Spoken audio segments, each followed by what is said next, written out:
This is just for backup, okay? Because you never know when something's going to go wrong with technology. Yeah. You sure they're running?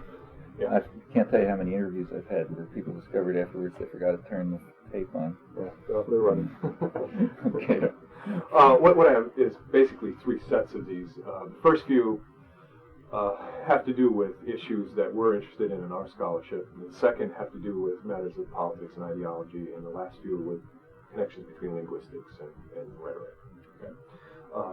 All right, anyway, the first question we wanted to ask, just as a beginning, is you've published an overwhelming number of works. Do you think of yourself as a writer? No, I never particularly thought of myself as a writer. In fact, most of what I've published is written up versions of lectures.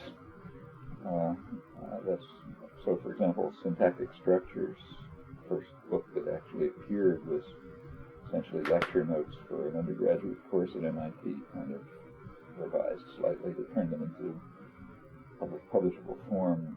Almost, I would say probably 80 or 90% of the work that I do on, roughly speaking, political issues is sort of working out notes from talks. Much of the material that ends up as professional books is based on class lectures or lectures elsewhere. So we tend to think out loud, and then it ends up in written form sometimes. So you see yourself as a speaker first, actually goes to writing. The fact is that most of the writing I do is probably letters. So I spend about 20 hours a week, I guess, just answering letters. And many of the letters are on questions that it's in response to hundreds of letters that come in, which are thoughtful and interesting and raise important questions. Years to days back. And hundreds go out every week. And that requires thought. Some of them are very long. And those are actually written without being spoken. And sometimes I sit down and write a book too, when that happens. But most of the time I think of myself as I never thought of myself as a writer particularly. Okay, well, you have had a few words to say, though, about your writing process. In fact, you commented once, and this is a quote, I'm able to work in 20-minute spurts, and I can turn my attention from one topic to another without startup time. And I almost never work from an outline or follow a plan. The books simply grow by accretion. Can you tell us more about your writing process? That's the way it works. The reason for the 20-minute spurts, which is a bit of an exaggeration, and maybe hour spurt would be more accurate, is just the nature of my life, which happens to be very, very intense. So I have two full-time professional careers, each of them quite demanding, plus lots of other things. I just mentioned one, lots and lots of correspondence, and other things as well. And that doesn't leave much time, and in fact it tends to be very chopped up. And so I discovered over the years that probably my only talent that I know of is this odd talent that I seem to have that other colleagues don't seem to have.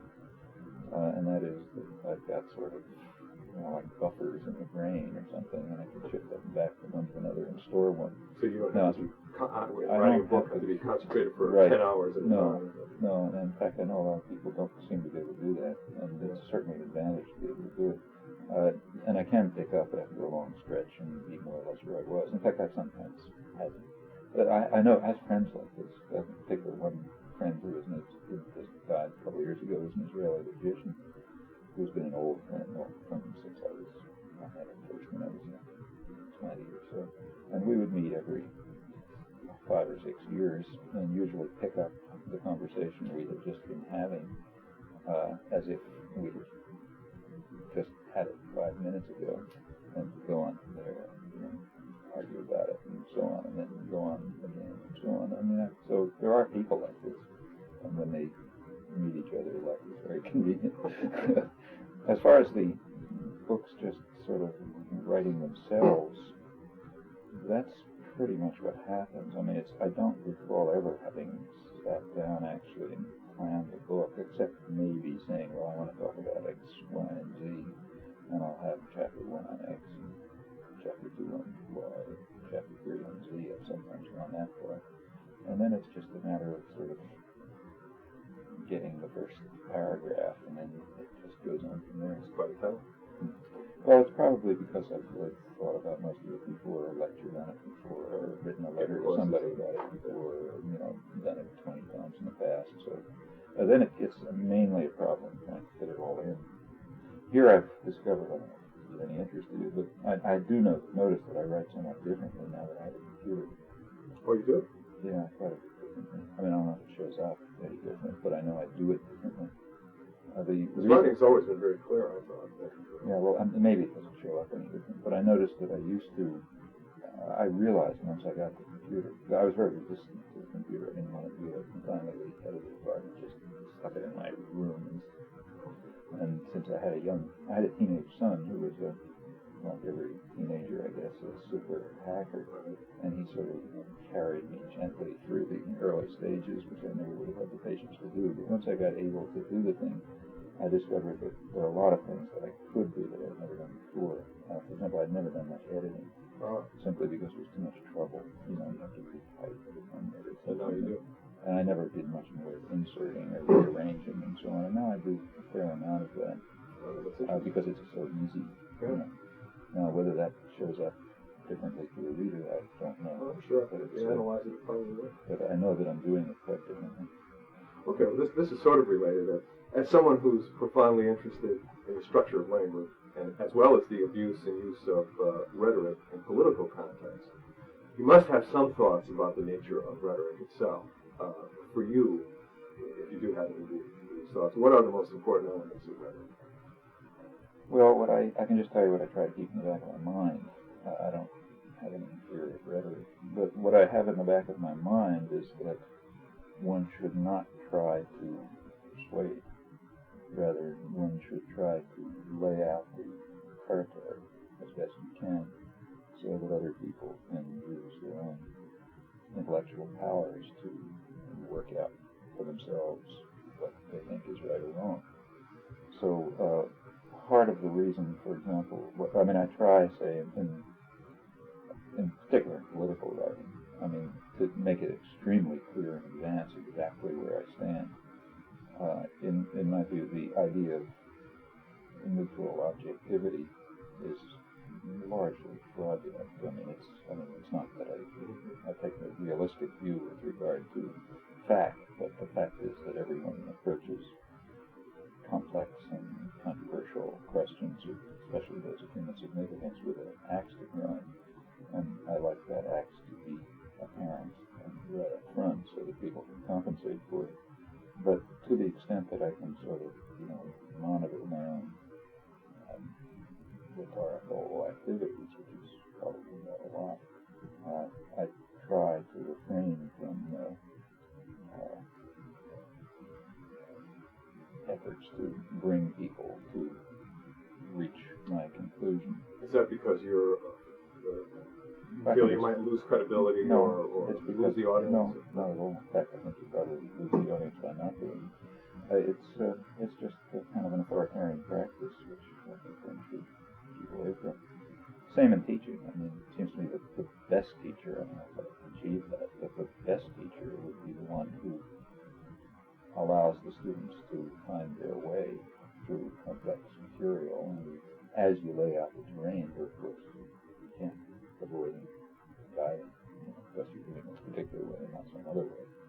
But it seems to me a cautionary flag should go up if you're doing it too much.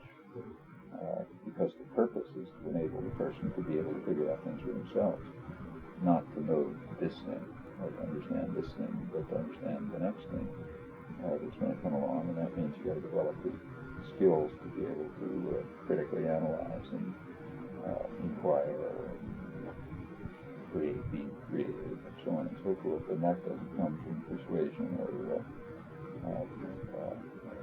pushing from some people. There's sort of classical version of this, which is the idea that a child is not, that teaching is not a matter of pouring water into a vessel, but of helping a flower to grow in its own way. Right. And I think that's right. It seems to me that that's the model that one ought to try to approach as best possible. And so it seems to me the best rhetoric is the least rhetoric from this point of view. That's good. That's interesting. Okay. In his critique of Western metaphysics, Jacques Derrida exposed the indeterminability of language, showing how meaning is never fixed, always fluid, never certain. Do you have any thoughts about this issue? I know you had said to me in a letter that you didn't. Well, I don't know this literature very well, and the reason I don't know it is because I don't find it interesting, to tell you the truth.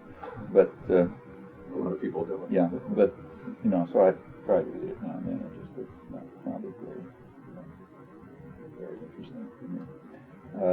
I think that comment that you quote is it seems to me people have come at it from many points of view, and I think there's an element of truth to it. There's also a respect in which it's not true.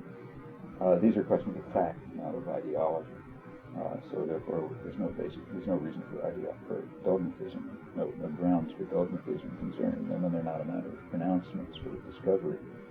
And it seems to me that to the extent that we understand things about language, the facts point rather clearly to a specific conclusion, which is halfway like that, but only halfway. It seems to me that what we find is that there is a highly determinate, very definite structure of concepts and of meaning that is intrinsic to our nature, and that as we acquire language or other cognitive systems, these things just kind of grow in our minds. We don't learn them, they just grow in our minds the same way we grow arms and legs, but they happen to have a rich semantic structure. Now, to that extent, meaning is determinate. However, there's a sense in which it's not fully determinate, and that is the way we use these conceptual and in particular semantic structures in our interactions with one another and our interaction with the world. In that domain, there's a high degree of interest relativity, intrusion of value, relativity to purposes and intentions, modifiability, often in some rather creative fashion, and so on. So at that level, it's true that there are elements of fluidity and indeterminacy do enter. However, they have their own structure. It's just we don't understand very much about it. So I think that there's an element of truth to that, but it's to be carried much to far. So, for example, take in the philosophical literature, those parts of it where I feel more comfortable. I think I understand what people are talking about. Similar ideas arise in the study of what's called meaning holism. So, let's say, as an example, these extended views originally decline towards a general theory of semantics, which would express a certain viewpoint related to this, maybe the same, but it's related to it, namely that the meaning of the word is never determinate. It's certainly not something in the mind. It's not determinate. It depends on the place of a concept within a whole intellectual structure, and it can change. It can change as your words change, the meanings change, and so on and so forth. That is, the intentions change, the meaning may be modified, and so on. Well, I think that thesis is half true in some respect. There is a fixed structure of meaning. That's an interesting one, a very intriguing one, and in fact it yields, contrary to the belief by many people, for example, Richard Gordon, contrary to what is believed by many people, there's strong empirical grounds for believing that there's quite a sharp analytic synthetic distinction that derives from intrinsic semantic structures, and it's just a reflection of the fact that there are probably biologically determined and quite rich and intriguing semantic structures that are basically fixed. But there's a sense in which the meaning holism is correct. That is, what we describe as meaning in common sense discourse and in philosophical discourse is never fixed entirely by the structures that are present in the mind. And we got that way because that's the kind of creature we are. So in that sense, there's a truth to meaning holism, but not the way it's put. So you probably wouldn't agree with, say, Bach. Are you familiar with Bakhtín's work? Okay. Okay, so it sounds very much like the holism. Holism, yeah, but that's the standard view. Okay. I mean, that's the view of Derrida, to the extent that I understand him, but also of a large sector of analytic philosophy. And again, just to mention Gordy, he has argued, as have for Donald Davidson, for example, yeah, who's very quick, has suggested that, argued that, actually asserted, I should say, that Quine's demolition of the analytic-synthetic distinction, his destruction, his demonstration that this distinction does not hold, is the created modern philosophy of language as a serious discipline. While the analytic-synthetic question is a sort of technical one, but the point is the same.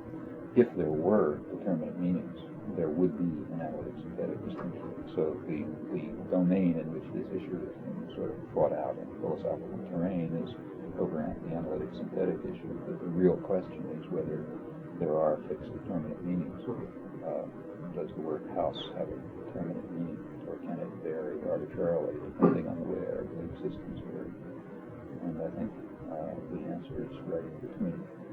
There's a fixed and quite rich structure of understanding associated with the concept of house, and that's going to be cross-linguistic, and it's going to arise independently of any evidence because it's just part of our nature. But there's also going to be a lot of variety in how we use that term in particular circumstances or against the background of particular kinds of theoretical understanding and so on and so forth.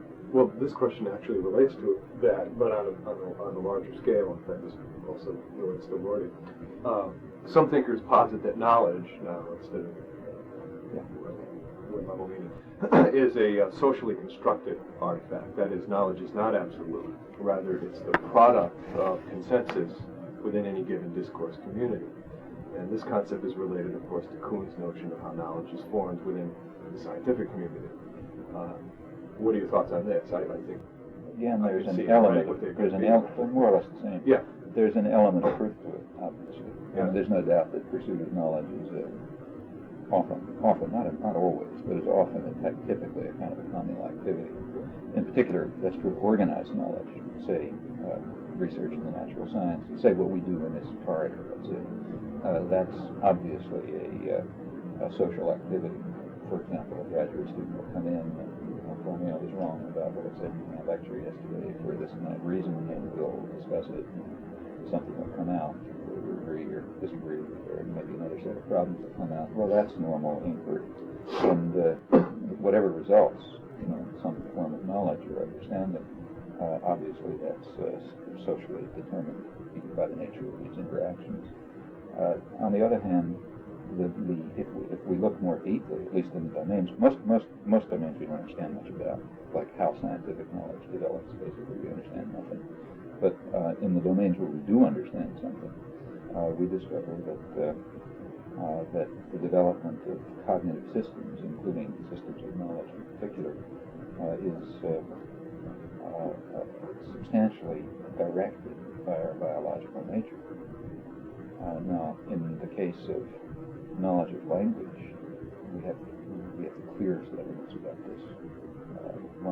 Part of my own personal interest in the study of language is that it's a domain in which these questions can be studied much more clearly, much more easily than many others, and it's also one intrinsic to human nature and human function, so it's not a marginal case. And there, I think we have very powerful evidence of the directive effect of biological nature on the form of the system of knowledge that arises. Although, as I say, it's by no means full. In other domains, like, for example, say, our knowledge of our moral code, let's say the internalization of a moral code or a style of dress or other things, we just know those. But I think the qualitative nature of the problem faced strongly suggests a very similar conclusion, a highly directive effect of biological nature. And when you turn to scientific inquiry, again, so little is known that everything that one says is virtually pure speculation. But I think the qualitative nature of the process of acquiring scientific knowledge again suggests a highly directly affected biological nature. The reasoning behind this is basically Plato's, which I think is quite valid. That's why I sometimes call it Plato's problem.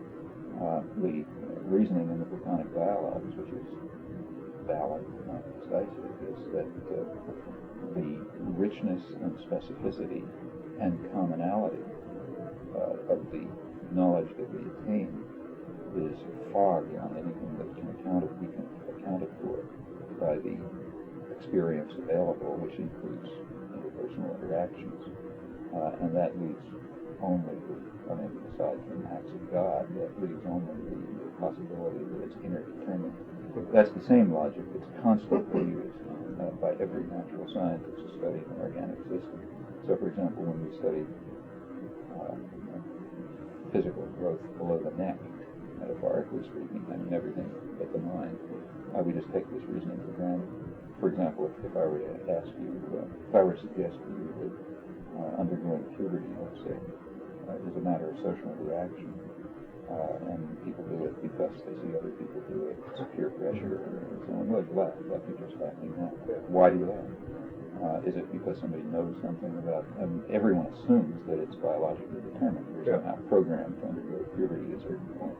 Is it that something is known about that biological programming? Is that why you laugh? No, nothing's known about it. In fact, we know a lot more about the acquisition of meaning and the fixed factors in that than we do about the factors that determine puberty. Is it that social factors are irrelevant to puberty? No, not at all. Social interaction is certainly going to be relevant to it. In fact, under certain conditions of social isolation, it might not even take place. But so why do people laugh? That's the question to ask. Well, what about knowledge in a particular field, say linguistics, okay? You came along with syntactic structures, and you basically changed the way we think of linguistics.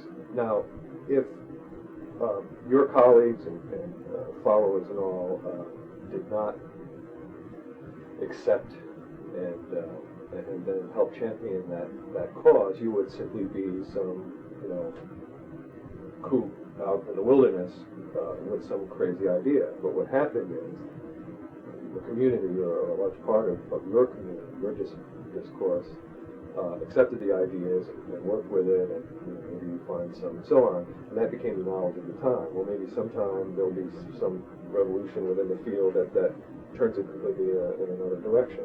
And I think that's happened several times in the last 30 years, but that's a totally different question. In fields that have a rational nature, where the conditions of rational inquiry are observed, and there's a sort of a common understanding of what it means to move towards truth, or at least better grasp of truth, and there's a sort of a common and rational understanding of the nature of argument and evidence, and I think those things are essentially fixed. I don't think they vary. In such fields, there's a course of development, not perfect, all sorts of erratic things happen, but sure, changes take place, and there's some things are accepted, others are not accepted, sometimes rightly, sometimes wrongly. There are ways of correcting error,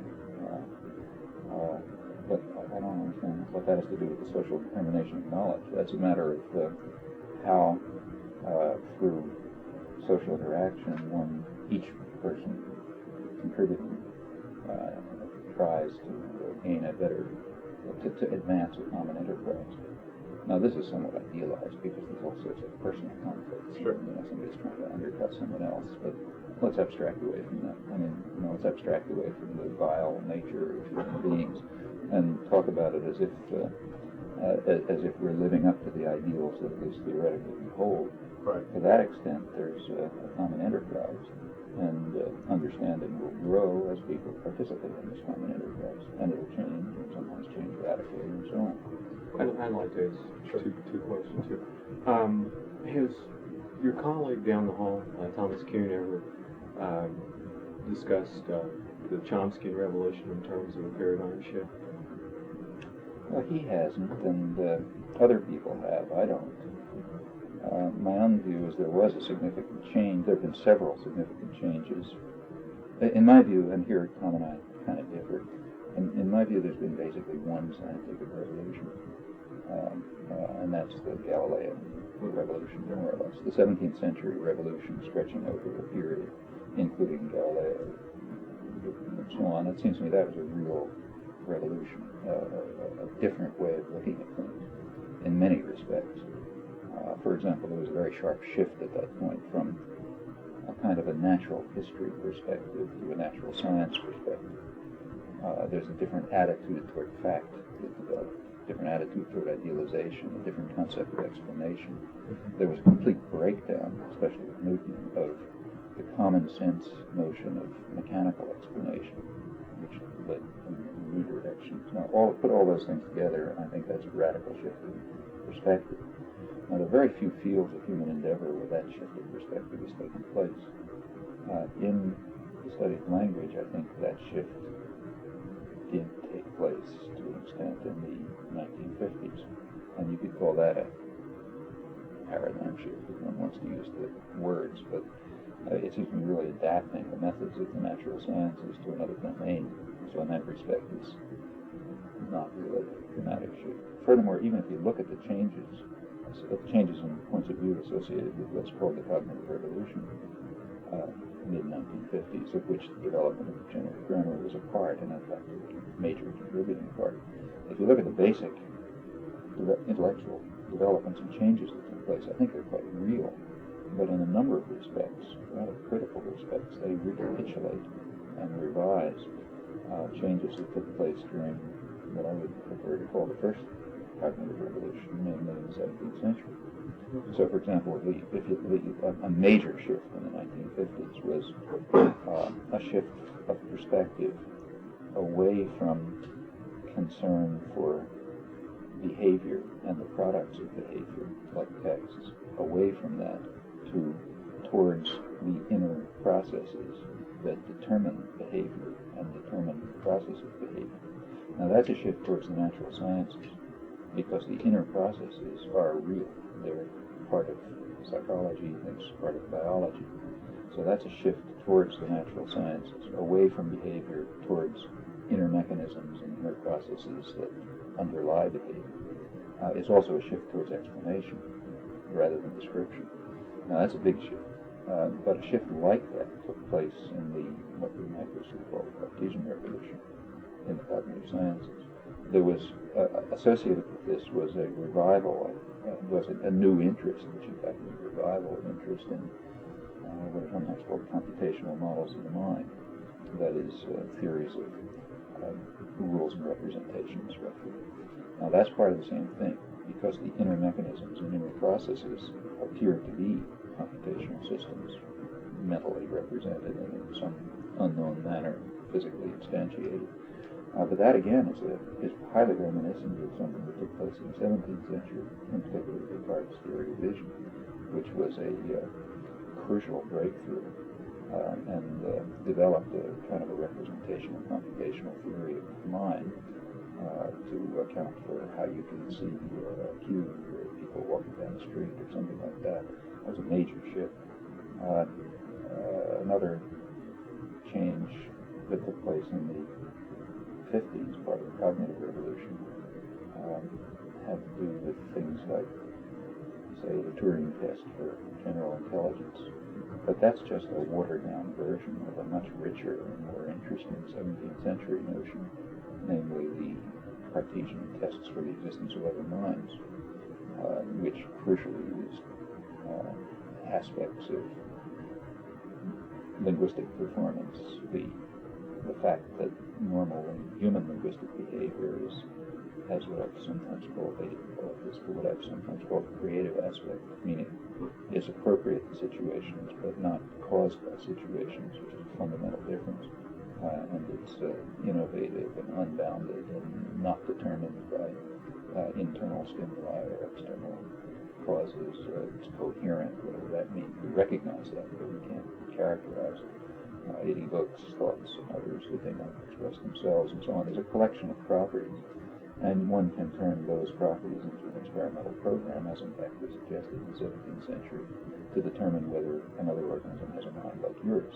Now, in that context, there's a real scientific inquiry being carried out in which one tries to determine whether a machine, let's say, is a person with a mind. That's a real scientific question embedded in that rich framework of scientific inquiry, dealing with real questions, noting crucial facts about human beings, which in fact are true facts.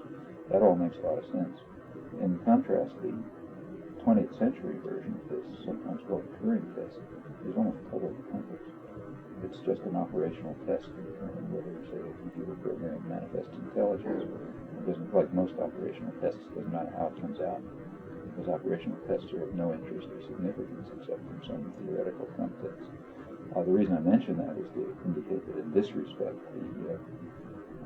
the second cognitive revolution was a regression in my view from the first cognitive revolution. Another question has to do with the body-mind relation. Now, in the 17th century, this was central. In the Cartesian system, the body-mind relation was absolutely central. Descartes and the Cartesians had a plausible, though we now know incorrect, argument for the existence of mind. The argument basically was that they had a conception of body based on kind of intuitive mechanics, sort of contact mechanics, things pushing and pulling each other. Our normal, intuitive, common sense notion of mechanics, that was what they meant by body. And they argued correctly that concept has certain limits, and they therefore postulated a second substance, a thinking substance, to deal with things that plainly fell beyond those limits, like the creative aspect of languages. Well, that's a body-mind problem. Then a body-mind problem arises, namely the interaction problem for the two substances. That's a real problem, but it didn't survive Newton. And the reason it didn't survive Newton is that Newton blew the theory of mechanics out of the water. The concept of body disappeared, and since then there is no concept of body, and therefore there is no classical mind-body problem. Now, at least there shouldn't be, in my view. In the new version, what we really just have is different levels of understanding, and they're all natural, and we try to relate them as much as we can, and so on. In the 20th century cognitive revolution, something like the body-mind problem re-emerged, but in a pernicious way, I think, a way that's again a regression from the earlier version. The earlier version was a metaphysical problem, and so a problem of reality, and a serious one. The modern version is a kind of an epistemological dualism, that is, questions of so-called mind are just studied differently than questions of body. The example I just mentioned is one. In the case of studying puberty, we allow our conception of rational inquiry to guide us, and it guides us right to the study of innate structure. In the case of study of, say, meaning, people don't follow the same line of inquiry, though they should, because the logic is the same. And that's one of numerous examples showing that the way in which we study the traditional phenomena of mind just depart from the way we study other aspects of physical reality. And that's a very pernicious dualism. I think it's an extremely dangerous version of traditional dualism which ought to be abandoned. So that's another respect in which I think there's regression from the first cognitive revolution. And there are other things to say, but the point that I'm trying to make is there was a very substantial change in general psychology, including linguistics, in the mid-1950s, and in some ways it was a regression. There's some ways in which it was real progress. So, for example, in the case of, a traditional view about language, which is correct, is that, as Humboldt put it, language makes infinite use of finite means. That's correct. But nobody knew what to make of that notion, because they had no concept of infinite use of finite means. By the mid-20th century, we had a concept of what that means. It came out of mathematics, really. Out of parts of mathematics and logic, there came a sharp understanding of the notion infinite use of finite means, and it was therefore possible to apply that to the traditional questions, and that led to a huge leap forward in understanding. In fact, that's generative grammar. It's looking at a lot of the classical questions in the light of a modern understanding of what it means to make infinite use of finite means, and that confluence did make possible a substantial change. One wants to call that revolution okay, if not okay, I don't. It seems to me like just normal progress when new understanding arises and you can apply it to old problems. when you're talking about biological directedness, I mean, as you mentioned in your work for the last 3 decades, has emphasized that there is this strong element of innateness in language. What about writing, which is a learned phenomenon? It's something, unlike language, that not every healthy human has. Would you pursue this line for talking about written language? I'm sure if we look at written language, we're going to find the conditions of Plato's problem arising once again. Namely, we just know too much. I mean, the basic problem that you always face when you look at human competence, or for that matter at any biological system, is that the state it has attained is so rich and specific that you cannot account for it on the basis of interactions, such as learning, for example. That's something that's found almost universally. In the case of puberty, it's one that I gave you, but it's true from the level of the cell on up.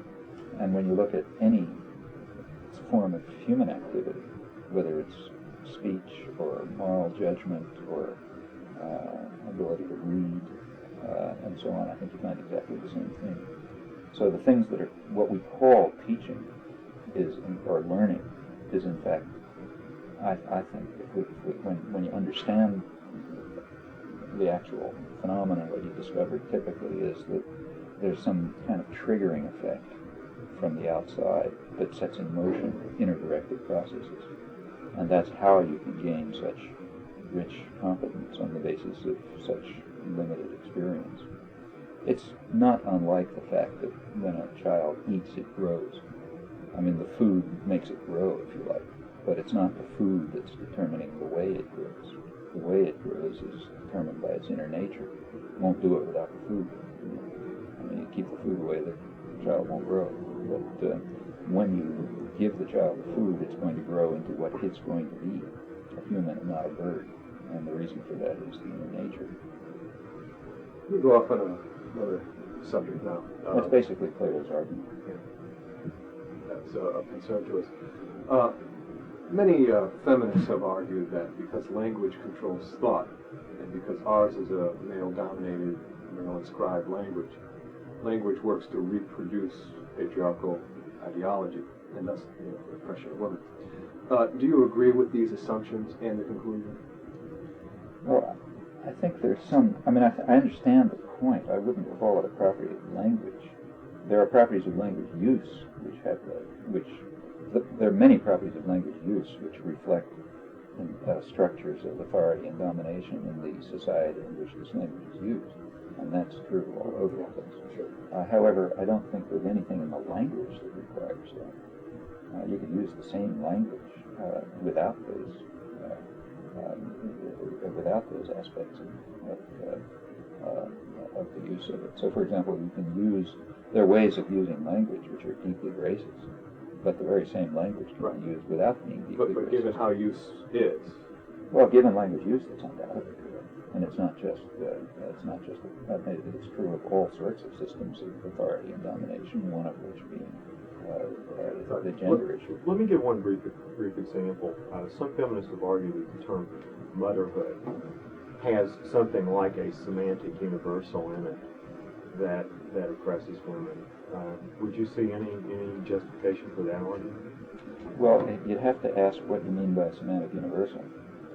First of all, there's a question whether it's true. But let's say, for the sake of argument, that every language known has a concept like motherhood, and that, let's say, every one of those languages and every one of those concepts has something that oppresses women in it. Suppose that were discovered to be true, for the sake of argument. Okay, we still would not have finished, because it may simply be that every culture that you've sampled is a culture that oppresses women. That doesn't yet show that it's inherent in our nature that women be oppressed. That just shows that the cultures that exist oppress women. And therefore, it'll turn out that in every language that's developed in those cultures, there will be a concept which reflects this relation of authority and control. But that doesn't tell you it's a semantic universal. In fact, there's an ambiguity in the notion of semantic universal, which ought to be clarified. Some things are semantic universals in the sense that you find them in every language. Other things are semantic universals in the sense that they're part of our nature, and therefore they must be in every language. Now, that's a fundamental difference. For example, it's a fact about human societies that every one of you know, I suppose, probably close to true, if not totally true, places women in a subordinate role in some fashion. But it doesn't follow from that it's part of our nature. That just shows that it's part of the society. If cultural. If that were true, it would be a weak universal. That is, it would be a descriptive universal, but it wouldn't be a deep universal. Something that's necessarily true. Now, there are things that are necessarily true. For example, there are properties of our language which are just as much part of our nature as the fact that we have arms and wings. And you have to think that just sampling the language of the world is not enough to establish that. This is related to this question, and I hope you'll forgive me for this one. In a recent article in Mother Jones, one of your former students was quoted as saying, Chomsky thinks he's a feminist, but at heart he's an old-fashioned patriarch. He just has never really understood what the feminist movement is about. And the question is, do you support the goals and aspirations of the feminist movement? Well, I don't think there's such a thing as the aspirations and goals of the feminist movement. I don't think there's such a thing as the feminist movement. Right. There are many aspirations and goals of the feminist movement, the feminist movements, I should say, which I think are timely and proper and important and have had an enormous effect in liberating consciousness and thought and making people aware of forms of repression that they had internalized and not noticed. And I think that's all for the good. In fact, my own view, and I've said this many times, and I believe it, is that of all the movements that developed in the what's called the 60s, but it really it's not the 60s, because the feminist movement is basically later, but what is metaphorically called the 60s. Of all the movements that developed there, the one that's had the most profound influence and impact is probably the feminist movement, and I think it's very important. As to the student's comment, I could very well be correct, but I'm not the person to judge it. For the last few years, the media and the political establishment have asserted that the U.S. is experiencing a literacy crisis. Do you agree with that? You do? It's just a fact. That's just a fact. I think it's even a question. There's the degree of illiteracy and functional illiteracy is remarkably high. And what's more, the interest in reading is, I don't know if there's evidence that it's declining, but it certainly looks as if it's declining. People do seem to read less and want to read less and be able to read less. I mean, I know of colleagues, for example, academic people, whose world is reading, who won't subscribe to some journals that they are sympathetic to and find important because the articles are too long. That just boggles my mind. But I've heard that.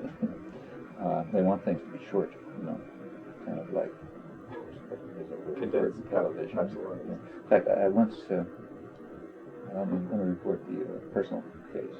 This isn't too far off, but I once had an interview with a radio station in which the interviewer was asking me, he was interested in the question why I don't appear on, sort of McMillan and Nightline, that sort of thing.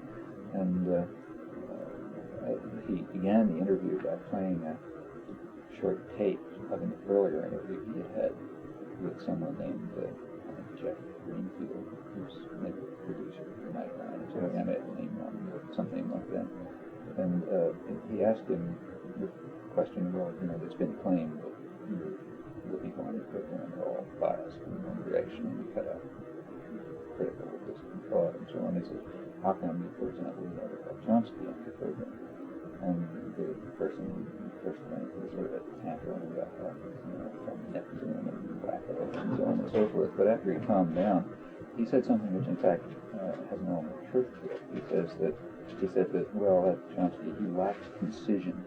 And concision means you have to be able to say things between two commercials. Right. Now, that's a structural property of our media, a very important structural property, which imposes conformism in a very deep way. Because if you have to meet the condition of concision, which I never heard before, but let's pretend it exists. If you have to meet the condition of concision, you can only either repeat conventional platitudes or else sound like you are from Neptune. Right. That is, if you say anything that's not conventional, it's going to sound very strange. So, for example, if I get up on television and I say, the U.S. the Soviet invasion of Afghanistan is a horror, that meets the condition of precision. I don't have to back it up. I don't need to give any evidence. Everyone believes it already. So therefore, it's straight. Now comes the commercial. Suppose I get up and in the same 2 minutes say the U.S. invasion of South Vietnam is a horror. Well, people have a right to be surprised. They never knew there was a U.S. invasion of South Vietnam, so how could it be a horror? They heard of something called the U.S. defense of South Vietnam, and maybe it was wrong, but they never heard anybody talk about the U.S. invasion of South Vietnam. So therefore, they have a right to ask what he's talking about. Like editors, copy editors will ask that if you try to sneak it into an article. What do you mean? I don't remember any such event. So they have to mean, well, If you'd like what's going. shall I wait? Up to you. Okay. Well, this structural requirement that's imposed by our media, that disallows the possibility of explanation. In fact, that's its sort of propaganda function.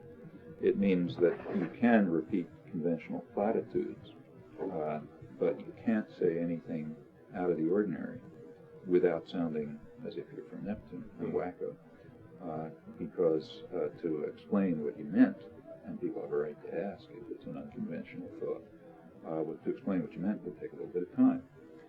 Here, the United States, to my knowledge, is quite different from virtually every other society.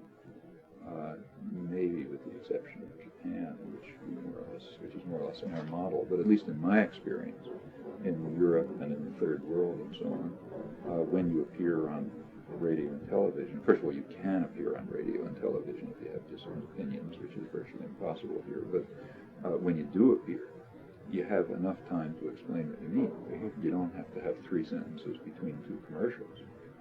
But you can say, look, here's what I mean, and if it takes a few minutes to explain it, or 10 or 15 or often an hour, you have that. Now, here, our media are constructed so you don't have it. You have to meet the condition of concision. And whether anybody in the public relations industry thought this up or not, the fact is it's highly functional to impose thought control. And I think that's had an effect. It's had an effect. And pretty much the same is true in writing. Like, you got to say it in 700 words. Right, exactly. And that's another way of imposing the condition of conventional thinking, and of blocking searching inquiry, or even just blocking critical analysis. So, and I think one effect of this is the kind of literacy. Well, this fits very well with the next question. Are you familiar with Paulo Freire's work? Yeah. Okay. Freire and others argue that writing, because it can lead to critical consciousness, the kind that you were like, is an avenue to social and political empowerment of the disenfranchised. Do you agree? Absolutely. Yeah. I mean, in fact, if you, it is certainly writing is an indispensable method for interpersonal communication in a complicated society. I mean, not in a hunter-gatherer tribe of 15 people, then you can all talk to one another. But in a world that's more complicated than that, intellectual progress and cultural progress and moral progress, for that matter, requires forms of interaction that go beyond, that involve communicative interchange that's well beyond speaking situations. So sure, people who can participate in that have ways of enriching their own thought, of enlightening others, of entering into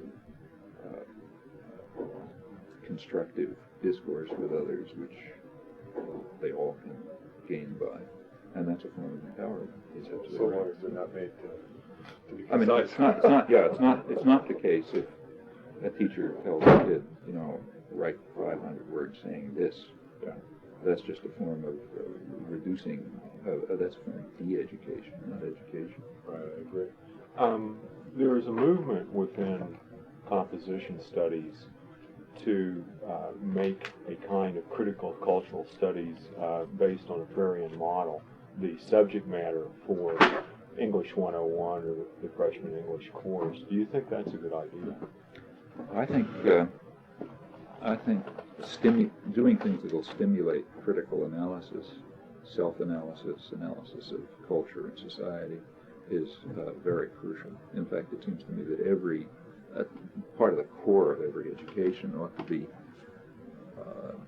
sort of the development of systems of intellectual self-defense and also cultivation of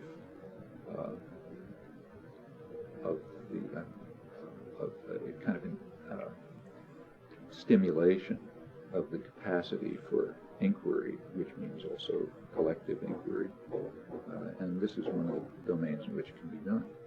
I mean, it is done, say, in the natural sciences, but localized to those problems. It ought to be done in a way so that people understand that this is a general need and a general capacity.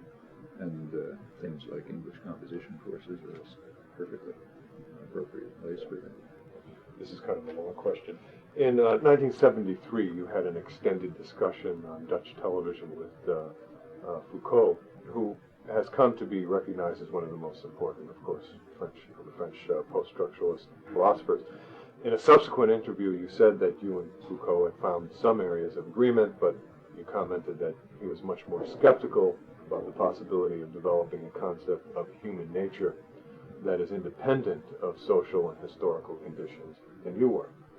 How would you ground a concept of human nature beyond, say, human capacity to acquire language?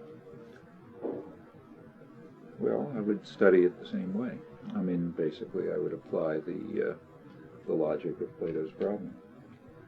You take any domain, let's say, say the domain of moral judgment. I don't think we're in a position to study it yet, but the way in which you would study it is clear, I think. You take people and ask, what is the nature of the system of moral judgment that they have? Okay, so we certainly have such systems. For example, we do make moral judgments all the time, and we make them in coherent ways and with a high degree of consistency. We make them in new cases that we've not faced before. So we have some sort of a theory or a system or a structure or whatever that underlies probably an unbounded range of moral judgments. Now that's a system that can be discovered. We can find out what it is. We can then ask, we can ask questions about how, the extent to which different systems that arise in different places are different and the extent to which they're the same. We can ask the deeper question, deeper question, what was the nature of the external input, the external stimulation or evidence on the basis of which the system of moral judgment arose? And the answer to that, to the extent you can answer that, you can determine what the inner nature was from which it began. It's exactly like, the logic is exactly like the problem of why children undergo puberty. You first find out what happens to them at that age. You ask what factors, what external events took place, and then you say what must have been the internal directive capacity that led to this phenomenon given those external events. That's a question of science, a hard question of science. In these domains, it's usually not hard because you usually find that the external events are so impoverished and so unstructured and so brief, in fact, that they couldn't have had much of an effect. So qualitatively speaking, most of it's going to be internal.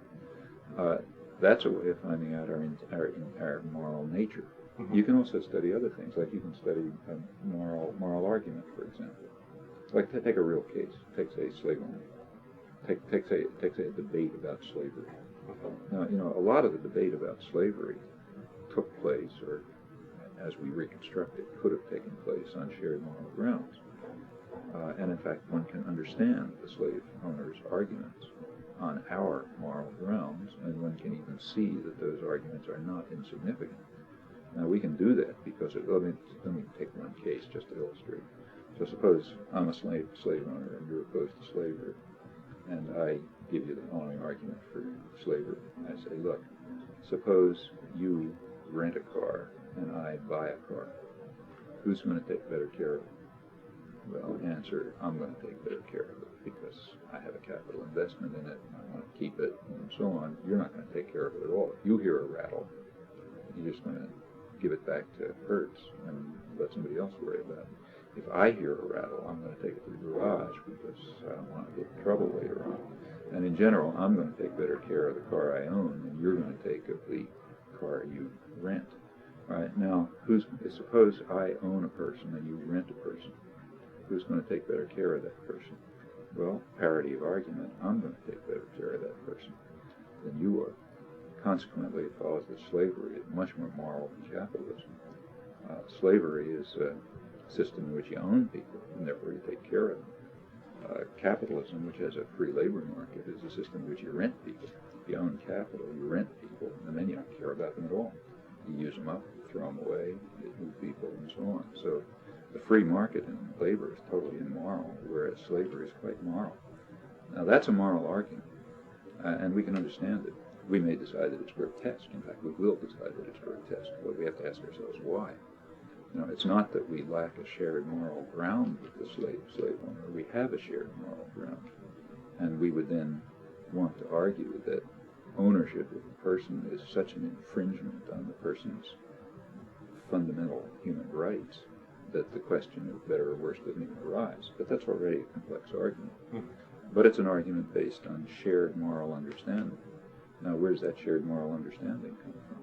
Well, I don't see. I think if we understood the nature of the problem better, my strong suspicion is we would discover that shared moral understanding comes from our inner nature. So it's innate. So to get back to the feminist question, the feminists are the respect in which the feminists are exactly right, I think, is that when they bring forth and make you face problems of the facts of domination, you see that they're wrong. Why do you see that they're wrong? Well, because something about your understanding of human beings and their rights is being brought out and made public. You didn't see it before, but that's because you're now exploring your own moral nature and finding something there that you didn't notice before.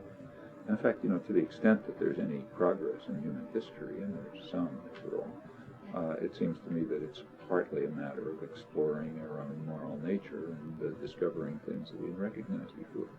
So it's not very far back that slavery was considered moral, in fact, even obligatory. Now it's considered grotesque, and I think that's part there are all kinds of social and historical reasons for that, like the rise of industrial capitalism and so on and so forth. But that's not the whole story. I mean, that may have been something that stimulated something internal, but what it stimulated was a deeper understanding of our own moral nature. And it seems to me that these are various ways in which one might hope to discover the innate basis of moral judgment. But I think anywhere you look, if there's any system that's even complex enough to deserve being studied, you're going to get roughly the same result, and basically for Plato's reasons. Let me ask a follow-up, please.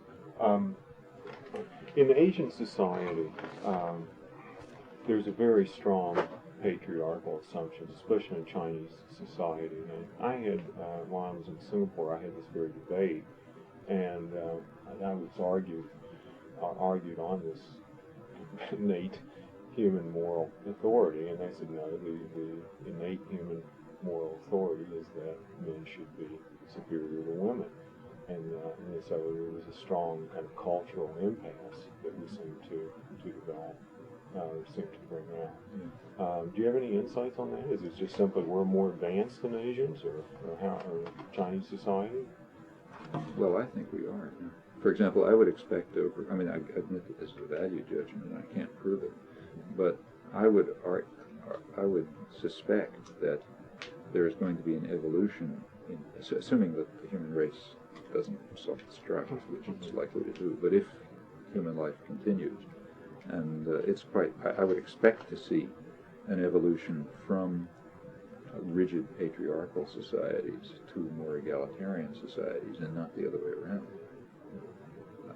I would suspect an asymmetry in development because, as circumstances allow, people do become more capable of exploring their own moral nature. Now, circumstances allow means the conditions of freedom generally expand, either partially for economic reasons, partly for other cultural reasons. But as there's an expansion of the capacity to inquire into your own cultural practices instead of just accept them rigidly, as those capacities develop, I think what you find is a kind of like peeling an onion. You take away the assumptions about the need for domination or the justice of domination are challenged and typically overthrown.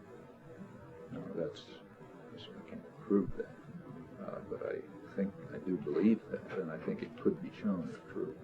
And if that's correct, then yes, there is a for cultural reasons, the move away from patriarchy is a step upwards, not just a change. It's a step towards realizing our true understanding, our true nature. Okay, I'd like to shift gears now to something perhaps that you're even more interested in. You've suggested that, quote, intellectuals are the most indoctrinated part of the population, the ones most susceptible to propaganda. And you've explained that the educated classes are the ideological managers, complicit in controlling all the organized flow of information. How and why is this so? I mean, and also probably what can be done to change this situation? So how and why are they these managers? Well, there's something almost tautological about that. That is, the people who we call intellectuals are those who have passed through various gates and filters and have made it into positions in which they can serve as cultural managers. There are plenty of other people just as smarter, more independent, more thoughtful, and so on, who didn't pass through those gates, and we just don't call them intellectuals. So, in fact, this is a process that starts in elementary school. So let's be concrete about it. You and I went to good graduate schools and teaching fancy universities and so on and so forth. And the reason we did this is because we're obedient. That is, you and I don't know you, but I'm guessing, certainly know me. Typically, people like you and me got to the positions we're in because from childhood, we were willing to follow orders. If the teacher in third grade told us to do some stupid thing, we didn't say, look, that's ridiculous, I'm not going to do it. We did it because we wanted to get on to fourth grade, and we came from the kind of background we'd say, look, do it, forget about it, so the teacher's a fool, do it, you'll get ahead, don't worry about it. And that goes on all through school, and it goes on through your professional career. You're told, look, don't work, in a graduate school, you're told, don't work on that, it's wrong idea, why don't you do this, you're not going to get ahead. However it's put, there are all kinds of subtle ways of putting it, and you allow yourself to be shaped by the system of authority that exists out there, that's trying to shape you. Well, some people do this. They're submissive and obedient, and they accept it, and they make it through, and they end up being the people who are in the high places, economic managers, cultural managers, political managers, and so on. Now, there are other people who were in your class and in my class who didn't do it. When the teacher told them in third grade, do X, they said, that's stupid, I'm not going to do it. Well, those are people who are more independent-minded, for example. And there's a name for them. They're called behavior problems. And you got to deal with them somehow. So you send them to the shrink, or you put them in a special program, or maybe you just kick them out and they sell drugs or something. And in fact, there's a whole educational system involves a good deal of filtering of this sort, and it's a kind of filtering towards submissiveness and obedience. And this goes on through professional careers as well. You're a journalist, let's say, and you want to write a story that's going to expose people in high places, and somebody else is going to write a story that serves the needs of people in high places, and you know which one's going to end up being the bureau chief. Okay? And that's the way it works. So in a way, there's something almost tautological about your question.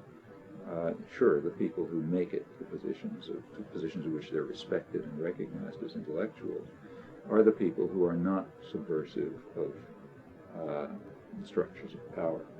They're the people who, in one way or another, serve those structures. or at least are neutral with respect to them. And the ones who would be more subversive aren't called intellectuals.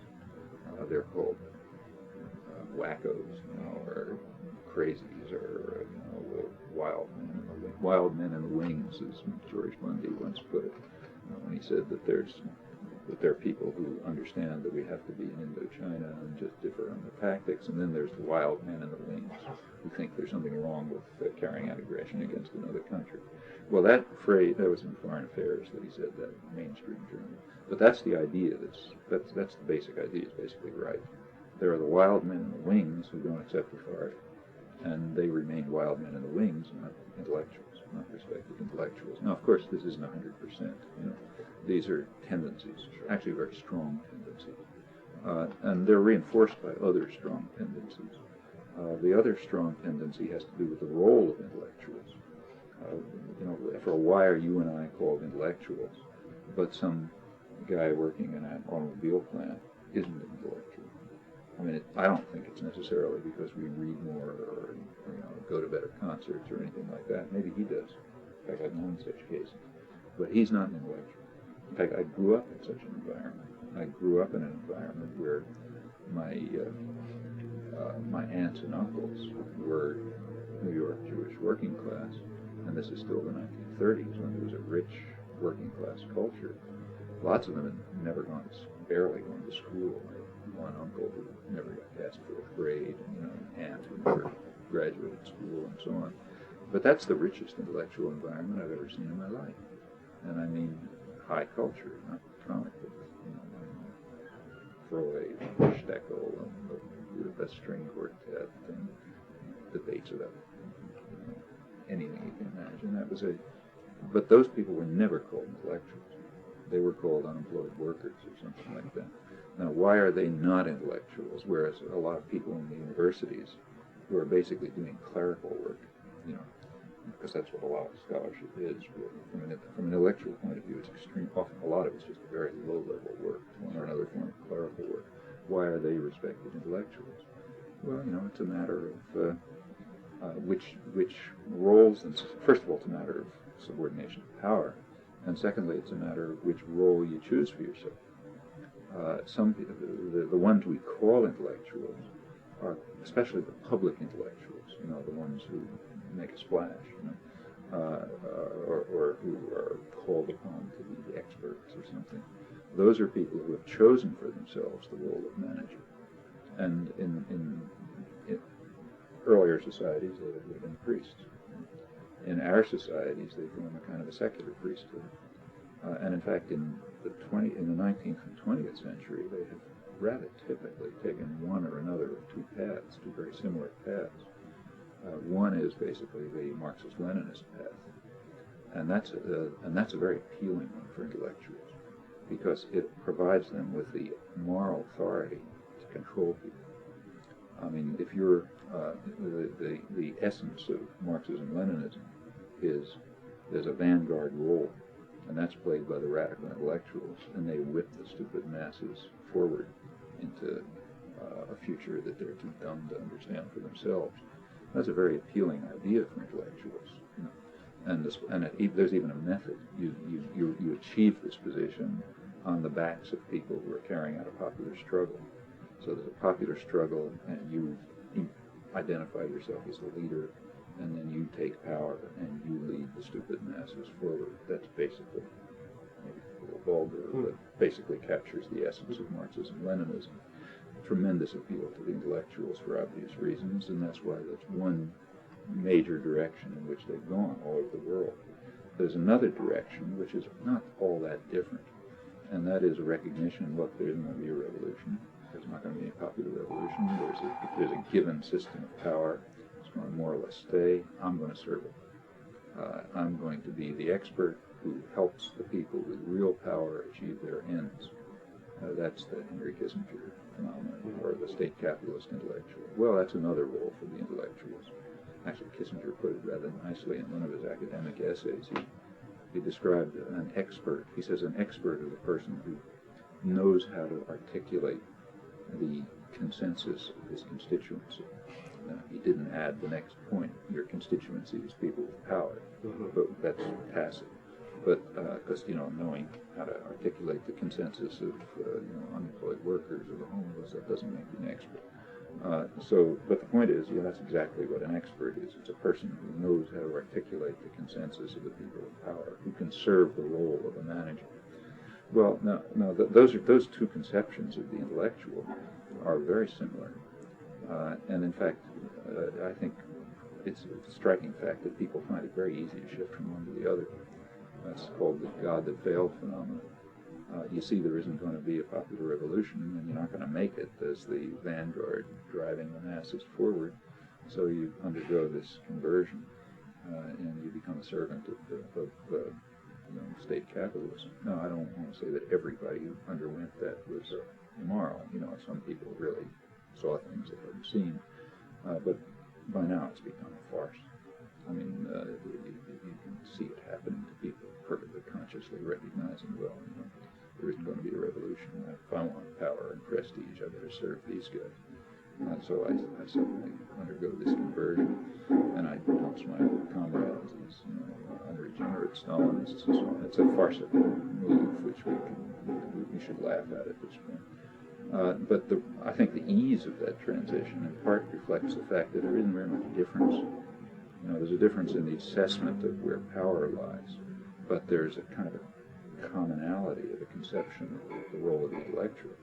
Now, my point is that the people we call intellectuals are people who have passed the filters, gone through the gates, picked up these roles for themselves, and decided to play them. Those are the people we call intellectual. If we ask why are intellectuals submissive, the answer is they wouldn't be intellectuals otherwise. Now, again, this is not 100%, sure, but it's a large part. Well, this next question actually is something that's related to this, and you just alluded to the press a minute ago. You've written repeatedly that the state and the media collaborate to support and sustain the interests and values of the establishment. Yet we in the U.S. boast proudly of free press. Now, are our media a victim of ideological indoctrination, or are they willing conspirators in suppressing truth? Obviously, it's related to... Well, I wouldn't exactly put it either way. I mean, they're not victims, and they're not conspirators. So, to shift ground for a moment, suppose you were to ask a similar question about, say, General Motors. General Motors tries to maximize profit and market share and so on. Well, are they victims of our system, or are they conspirators in our system? Neither. They're components of it. They're components of the system which act in a certain way for well-understood institutional reasons. If they didn't act that way, they would not be in the game any longer. Well, let's take the media. The media have a particular institutional role. They are, first of all, we have a free press, meaning it's not state controlled. It's corporate control, because that's what we call freedom. What we call freedom is corporate control. So we have a free press because it's corporate monopoly or oligopoly, and that's called freedom. We have a free political system because there's one party run by there's a business party with two factions, so that's a free political system. And what we mean by freedom and democracy generally, I mean the way the terms freedom and democracy are used in our Orwellian political discourse are to refer to they're based on the assumption that a particular form of domination, namely by those by owners, basically, ultimately, by the business elements in this sector, that's freedom. They run things, it's free. The playing field is level. They run things. If they don't run things, the playing field isn't level, and you got to do something about it. So if popular organizations form, or if labor unions are too important or something, you got to level the playing field. If it's El Salvador, you send out the death squads. If it's at home, you do something else. But you got to level the playing field. Well, that's a whole way of talking. Now, coming back to the free press, yes, our press is free. It's fundamentally a narrow corporate structure, deeply interconnected with big conglomerates. It has, like other corporations, it has a product which it sells to the market. The market is advertisers, other businesses. The product, especially for the elite press, the press that more or less sets the agenda that other follows, is privileged audiences. That's the way you sell things to advertising. So you have an institutional structure of major corporations selling privileged elite audiences to other corporations, and now it plays a certain institutional role. It protects, it presents a version of the world which reflects the interests and the needs of the sellers and the buyers and the product. That's not terribly surprising. And there are a lot of other factors that push it in the same direction. Well, that's not a conspiracy any more than GM making profit is a conspiracy. It's not that they're a victim. I mean, no, they're part of the system.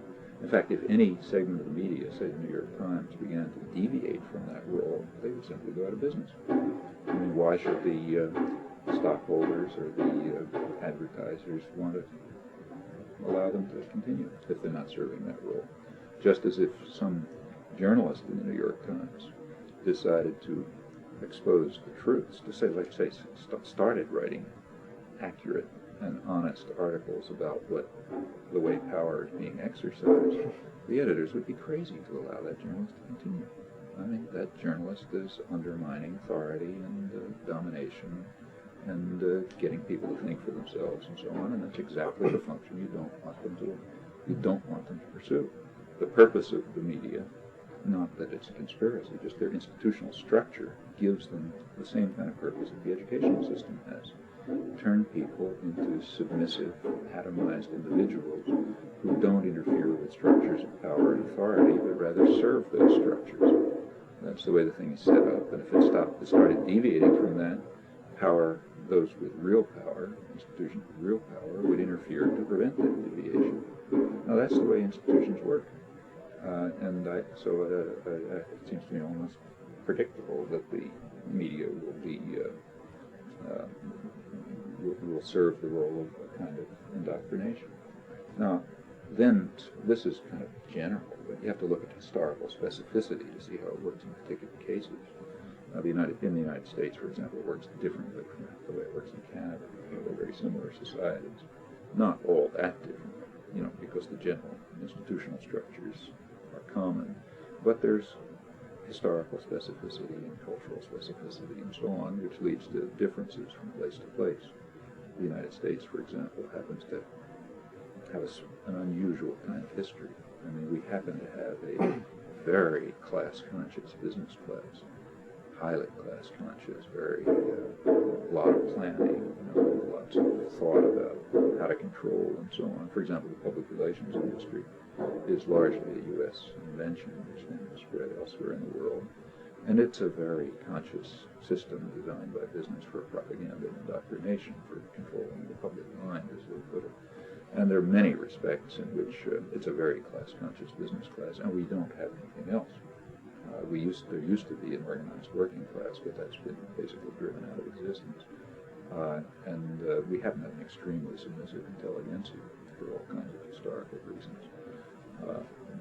So there are differences between, say, the United States and some other places, but those differences are not major. From a Martian point of view, they're not big differences insofar as the institutions are similar. Speaking of propaganda, you've said that propaganda is to democracy what violence is to the totalitarian state. That's right. And this, of course, relates to what you're saying there. And in fact, there's an intriguing line of thought in democratic theory that goes back to, certainly goes back to the 17th century English revolutions, the sort of first major modern democratic revolutions. There's been a recognition that, which becomes very explicit in the 20th century, especially in the United States. There's been a recognition that as the capacity to control people by force declines, you have to discover other means of control. The way it was put, say, by Harold Lasswell, who was one of the founders of the modern area of communications and political science, is the way he put it in the 1930s in an article in the International Encyclopedia of Social Sciences and Propaganda. He said, we should not succumb to democratic dogmatisms about men being the best judges of their own interests. They're not. We're the best judges. But in a military state, or what we would nowadays call a totalitarian state, you can control them by force. In a democratic state, you can't control them by force, so you better control them by propaganda for their own good. Now, this is a standard view. In fact, I suspect this is the dominant view among the intellectuals. So take, say, Walter Lippmann. So you're wonderful. Everyone you're anticipating what I'm going. Okay. This is the manufacturer. Well, manufacturer, but see, people don't quite understand. I mean, you have to really consider what the framework of thinking that came from. Yeah, Lippmann designed this notion, this phrase, manufactured consent, but he's saying that's progress in the art of democracy. Mm-hmm. And he believed that it was a good thing. That's important. The reason it was a good thing is because he said, his phrase is, we have to protect ourselves from the rage and trampling of the bewildered herd. So there's this mass of people out there who are the bewildered herd, and if we just let them go free, like if we allow things like democracy and so on, there's just going to be rage and trampling because they're all totally incapable. The only people who are capable of running anything are us smart guys, what he called the specialized class. He didn't add that something which is again tacitly understood, that we make it to the specialized class if we serve people with real power. So it's not that we're smarter, it's that we're more submissive. And we, the specialized class, the servants of power, have to save ourselves, everyone with prestige and power, from the rage and trampling of the bewildered herd. And for that, you need manufacture of consent, because you can't shoot them down in the streets. You can't control them by force. In that respect, indoctrination is to democracy what a bludgeon is to totalitarianism. In fact, it's even better, isn't it? It's much more effective. It's certainly much more important. I mean, look, in a totalitarian state, say Soviet Union under Stalinist Russia, sure, so that is as close as you can come. It didn't matter too much what people believed. They could more or less believe what they like. What mattered was what they do. And what they do, you control by force or by threat or whatever. In fact, rather commonly, fascist and totalitarian states have been reasonably open.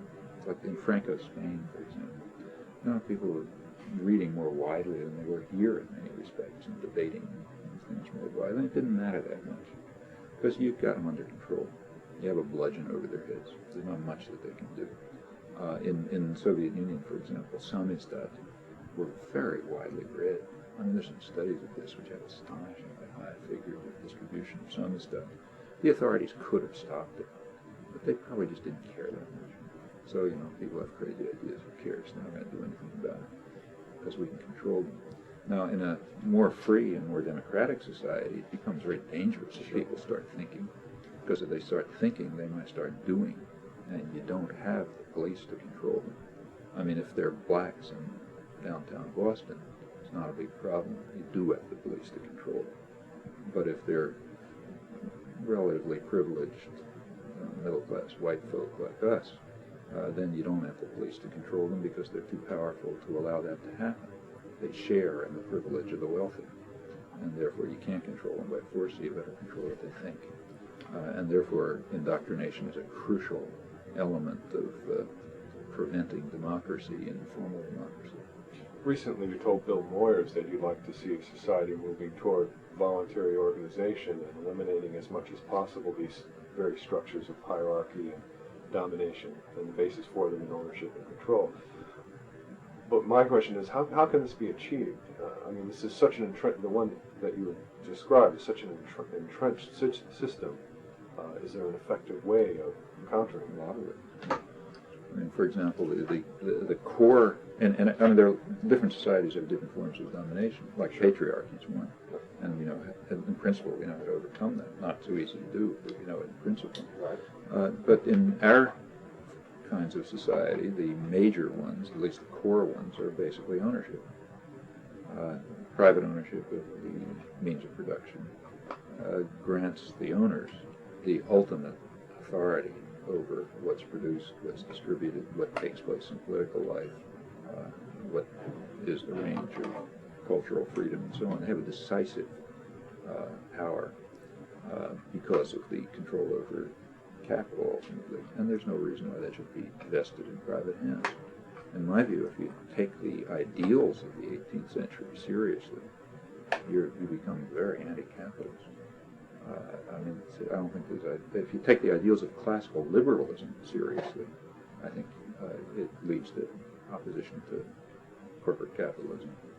Remember that the ideals of classical liberalism was, as developed, for example, by Humboldt, let's say, or much of Enlightenment thought, it was opposed to the church and the state and the feudal system, but for a reason, because those were the striking examples of centralized power. And what it was really opposed to was centralized power that's not under control, but under popular control. Right. Well, 19th century corporations are another form of centralized power, which are completely out of public control, and by the same reasoning, you should be opposed to them. And in fact, in my view, if you take classical liberal thought and you apply it rationally to more recent conditions, you become a libertarian socialist.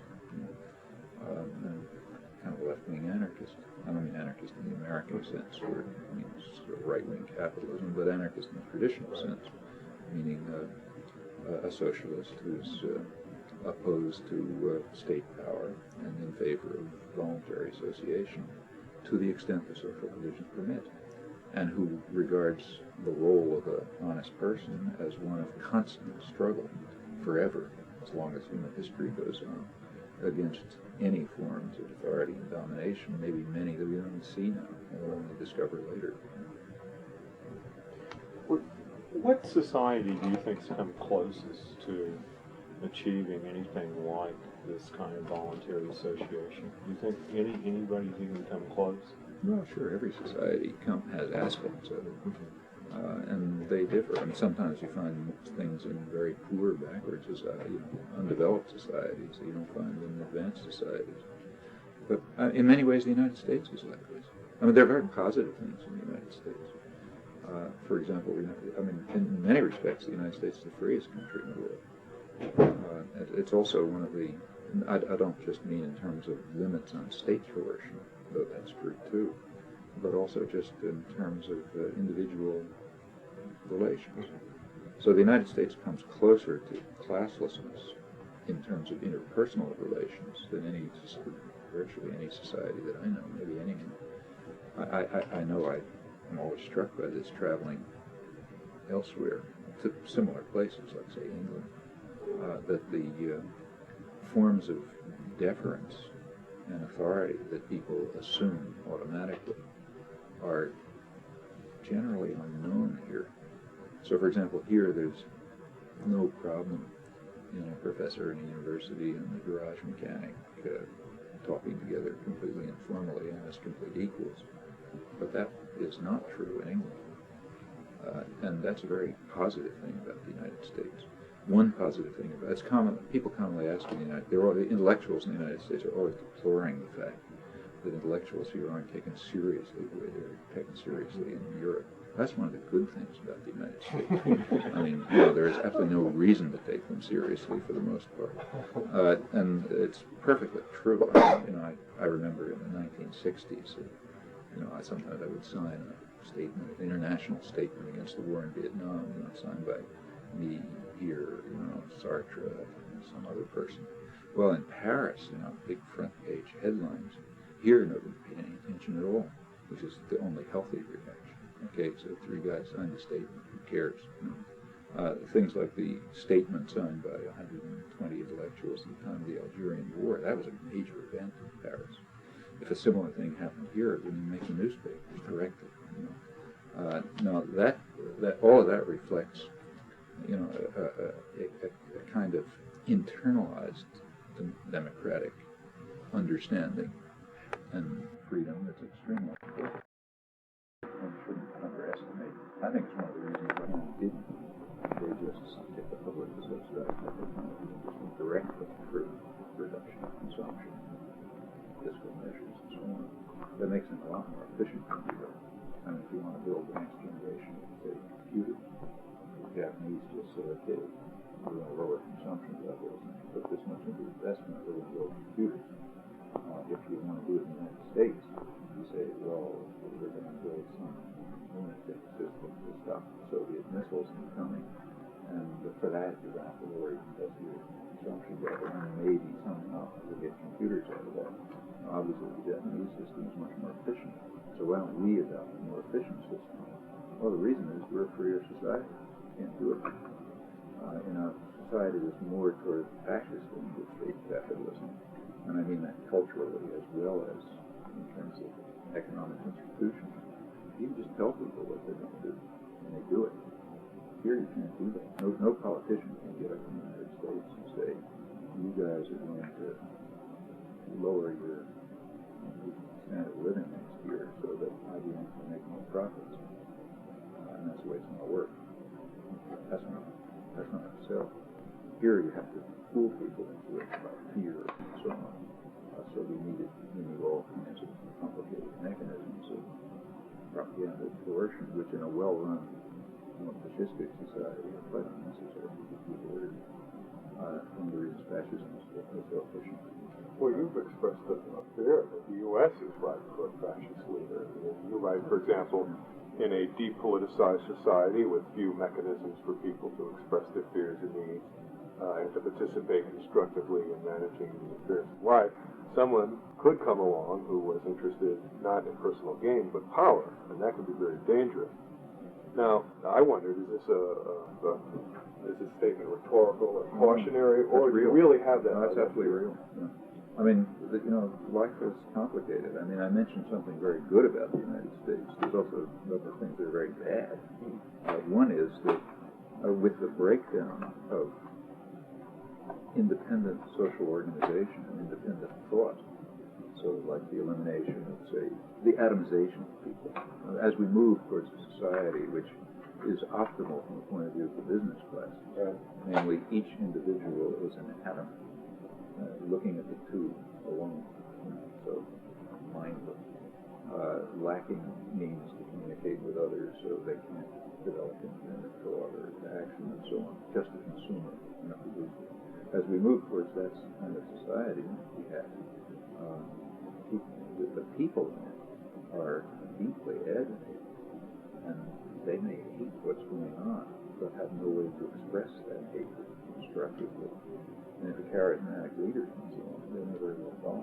I think the United States is very lucky that that's what happened. In fact, that's one of the reasons why I'm very much in favor of corruption. It's one of the best things there is. I never get upset. You notice in my books, I never criticize corruption. I think it's a wonderful thing. Because corruption is one of the things that I'd much rather have a corrupt leader than a power-hungry leader. A corrupt leader is going to rob people who not cause that much trouble. So let's say Jimmy Baker or whatever his name was. As long as the fundamentalist preachers are interested in Cadillacs, sex, that kind of thing, they're not a big problem. But suppose one of them comes along who's a Hitler, doesn't care much about sex and Cadillacs, just wants power, and does the same thing. Then we're going to be in real trouble. So the more corrupt these guys are, the better off we are. I think we ought to all applaud corruption. In fact, that's true in authoritarian societies too. The more corrupt they are, the better off the people are usually, because they're not, power hunger is much more dangerous than money. But I think the United States is right for it's a very good thing that everyone who's come along is possible. Like McCarthy, Bill McCarthy, for example, is too thuggish. Richard Nixon is Ronald Reagan was they take seriously. The fundamentalist preachers are hopefully corrupt. And in fact, we've escaped, but it's by luck. If the Hitler came along, we might be in serious trouble. This is a bridge to the last set of questions. I'm really getting tired. Your political views have been called radical, while your notions of language have been termed by some conservatives. And Jay Perini writes, quote, "Some colleagues take you to task for ignoring the social realities of language and therefore defining it too narrowly. Noam Chomsky's work, for example, isn't concerned with showing how language is used in everyday situations to sustain inequities between men and women, related. Is this a fair assessment, and how do you reconcile the two seemingly contradictory perspectives? Well, there's something to that, but let me just tell you what my own set of choices and priorities is. I mean, like any human being, there are a lot of things I'm interested in, and roughly speaking, there are things which I find intellectually interesting, and there are other things that I find humanly significant. And those two sets have very little overlap. None at all. Very little. I mean, maybe the world could be different, but the fact is that that's the way the world actually is. The intellectually interesting topics, the intellectually challenging, exciting topics in general are close to disjoint on the humanly significant topics. Now, if I have, X hours a day, I, like any other person, are going to distribute them somehow. I mean, I'm not a saint. I don't spend every waking moment to help other people. I go walk, I read a book, I work on problems inside me, and so on, which is not sainthood. It's just myself, because I like it. I also spend a part of my time, in fact, a large part, doing things that I think are humanly significant, but I know everything. Now, suppose I have now and that hour, which I'm making a function of mechanical, because I should make the point. Suppose I say, okay, now's my hour for doing something humanly significant. That's what I have two choices. One is to study the way in which language is used to facilitate authority, and the other is doing something that helps Salvador and peasants who are getting slaughtered. Well, I'm going to do the second, because that's overwhelmingly significant first. I'm just a huge order of magnitude. And that's the reason why I don't spend time on things like the use of language to impose authority. Doubtless it's true, but that's not a topic that is not intellectually interesting. It's like no intellectual text at all, like most of the things in social sciences. And it's also of marginal human significance as compared with other topic problems of human significance. Therefore, I don't think the reasonable distribution of priorities. I mean, there are people who think differently, and I think that they're making very pure moral judgment. I mean, if people want to study, say, social use of language because they find it interesting, then that's on a par with many people.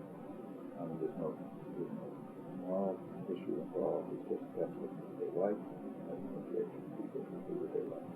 And if people find that topic interesting, they want to study it, just like I find technical problems like language structure or Plato's problem interesting, so I study it. I'd like to know the answer to I study it. Selfish.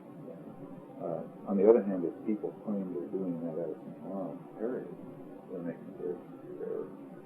Because in terms of moral imperative, that's a much lower order than others. Now, if they're doing it, what people often argue, I think here's this real balance. They say, look, I'm a linguist.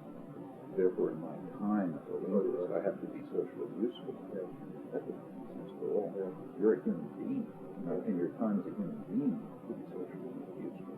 Doesn't mean that your choices about helping other people have to be within the context of your professional training as a linguist.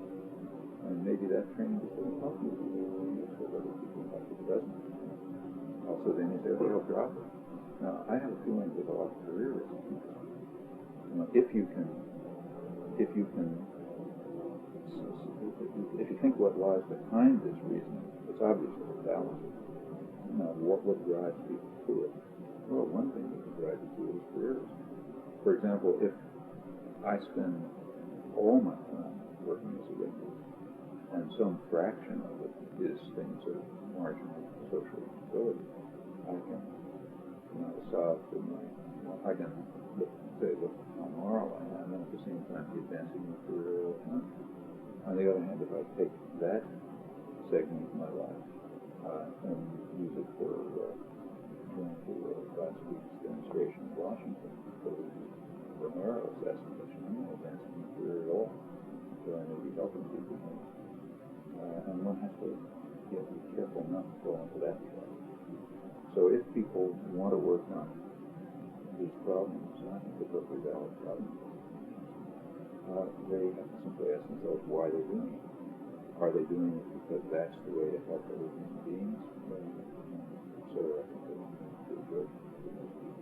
If they're doing it because I think that's what they're interested in, objection to the right things they're interested in.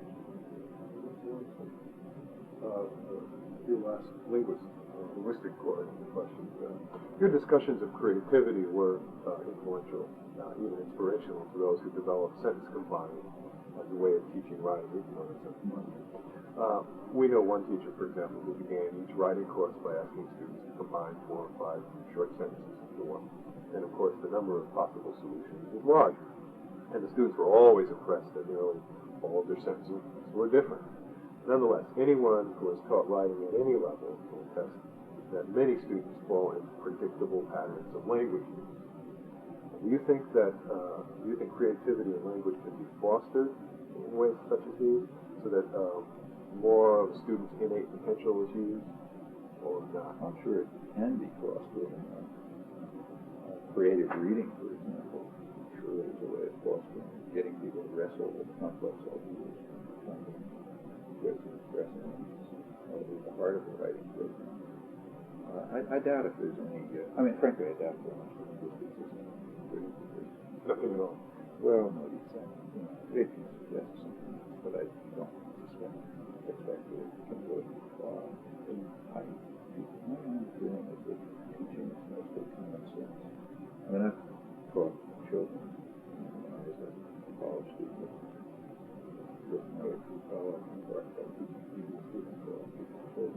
I've taught graduate students. I've taught across the range. Just from my own experience or anything I've read, it seems to me that 99% of good teaching is getting people interested in the task and the problem, and providing them with a rich enough environment in which they can pursue it. They can pursue what they find interesting in a constructive way. And methods of doing that, other than being interested in yourself, being interested in the people who teach you, and learning from the experience yourself. In that kind of environment, something good happens, and I suppose that's true of writing. Okay. In college English in 1967, I could maybe quote a famous statement from MIT, which comes from one of the great physicists, which is Pascal. The standard comment he often asked by students when he retired, when figured non-physics asked typical questions. The student asked, what do you want to cover in this semester? And his standard answer, this may be popular, but his standard answer was supposed to be, it doesn't matter what we cover, it matters what we discover. Well, that's basically it. It matters how much we develop the capacity to discover.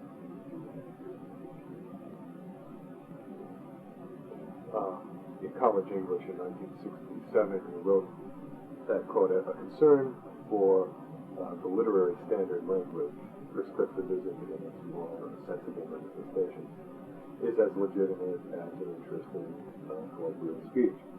Now, do you still believe that a sensible prescriptivism is preferable to linguistic permissiveness?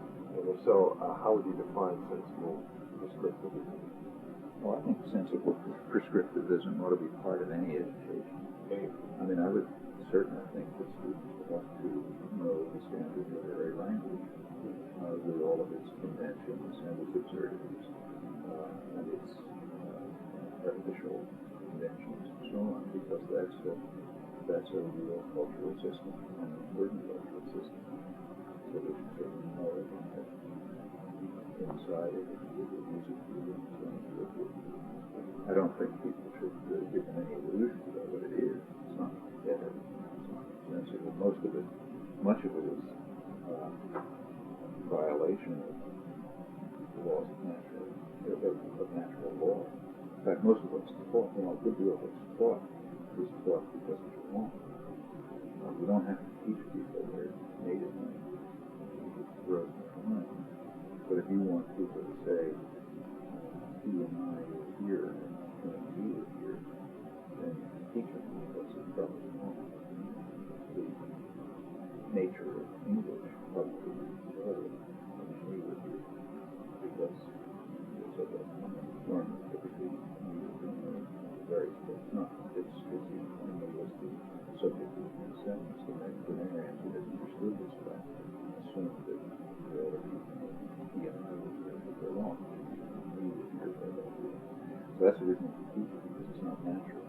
Or if you want to teach the proper use of shall and will, that's other than wow. You have to teach it because it makes sense.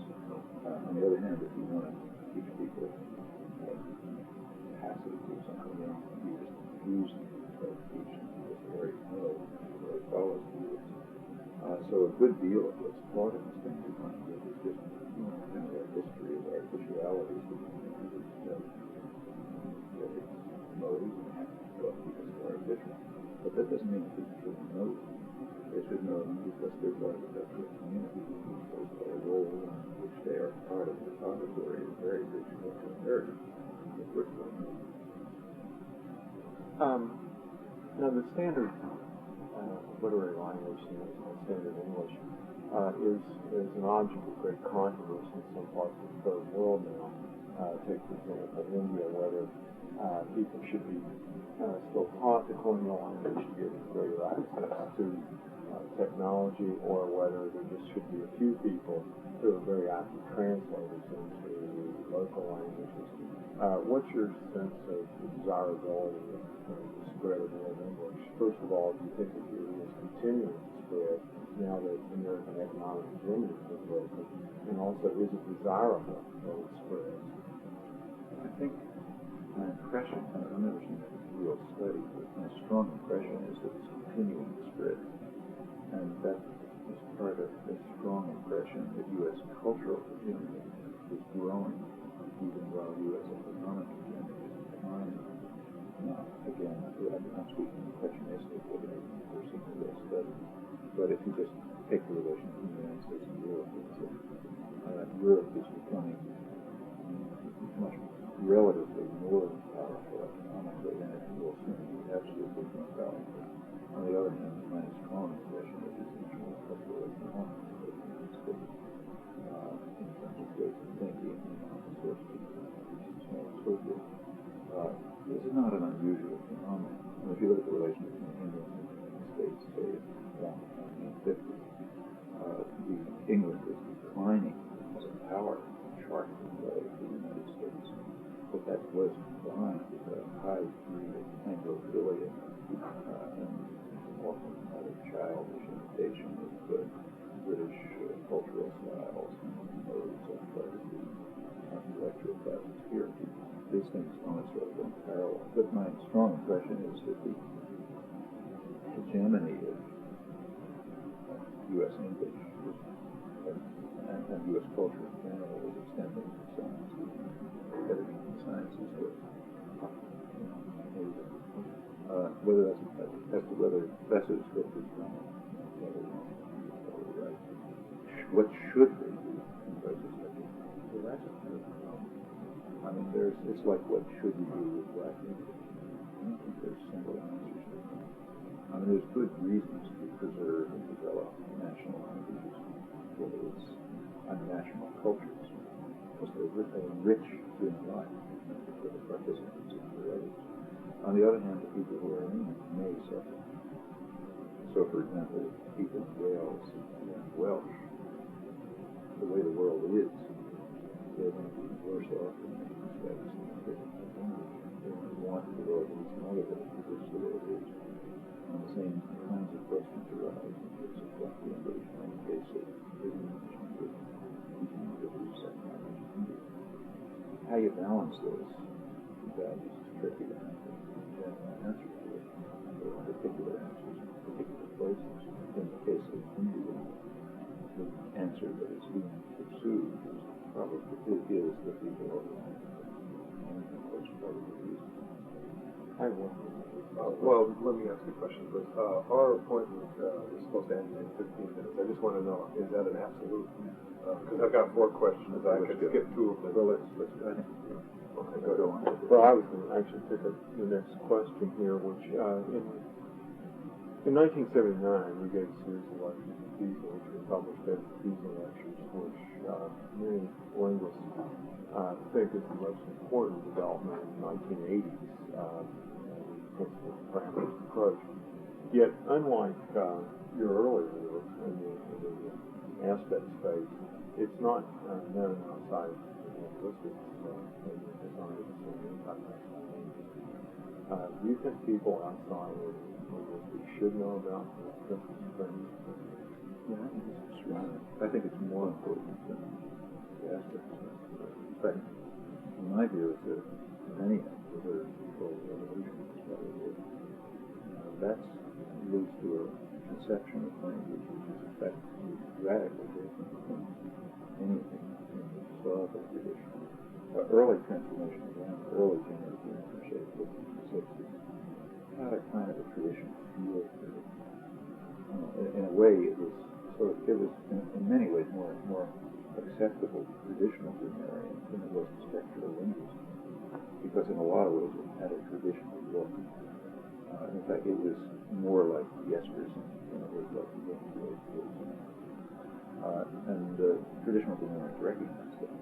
I mean, I don't understand the details of like the way it was being done, but they could kind of see the point. Now, for example, there were particular rules for particular constructions. There were like a traditional grammar, a chapter and a passage, or questions, and so on and so forth. And early generative grammars were like that in structure. There was a passage rule and a question rule, and verb phrase chapter, verb phrase chapter, and so on. The post-1980s theory of radical theory, there are no constructions, there are no rules. The things like the traditional constructions, say, well, clause or so on, those are just taxonomic artifacts. I mean, they're like large mammals. And the large mammal is a real thing, but it has no meaning in science. It's just something that results from a lot of different things interacting. And the same thing with passive, it's not a real thing. It's just a taxonomic phenomenon. So there's no meaning to the question. It's Japanese passive. And furthermore, they don't seem to have rules. That is only specific rules. In fact, it's coming close to it. You can kind of speculate without being observed that there may be an interpretation system outside of language. I think the variety of languages may be a matter of a number of lexical options, where those lexical options probably leave out a large part of the substantive vocabulary. So it looks as if the variety of languages is very circumscribed, and the apparent radical difference among languages derives from the fact that in quite complicated systems, if you make small changes here and there, the output may look very different, even though there's basically the same. Now that's all work in the 1980s, and I think if it's right, it's very rich implications. I don't think it's going to be so easily assimilated because you have to understand it. In the work of the 1980s, or 60s, you just sort of have a rough feel for what it was like, and misunderstand it, the why, and everything like that. And a lot of the apparent impact of this is kind of casual misunderstanding of things that look from the lesson. This wasn't so different. You have to understand what it's about. And it's important. What would you suggest people read? People that are out of the field that want to understand? Well, there are some pretty good books. Depends on what level they want to understand. But I mean, I've tried to sell I have a book called Language and Problems of Knowledge, which was actually was lectures given to a public audience, public audience of non-linguists. Just a general way of intelligible and people intelligible and sort of getting some of these things out of some of the more technical level. There's a book by Howard Lyson, very called Lectures on Government Time. He's actually first year graduate lectures at the University of Connecticut, and those are very lucid, carry much further. But for the general ones, that I understand, I was going to ask you about the knowledge of language. I think it's sort of who you thought the leadership was for that book. I mean, that's a funny sort of book. It's about one chapter is pretty technical. The rest of it is sort of philosophy. I'm not sure it's actually one chapter is about questions. A lot of things. I had an original idea for that book. I just sort of described that book. I was going to. It's going to be about two problems in theory of knowledge. Plato's problem. He knows so much. He's so little evidence. Orwell's problem. He knows so little technical evidence. I still think that would be a nice book to write, but it went too far. Yeah, well, you did sketch out a little style in the last chapter. What's your sense of the treatment in your work and popularization such as Neil Smith's The Twitter Machine? That's a very good point. I mean, I think he knows people. He's very sophisticated.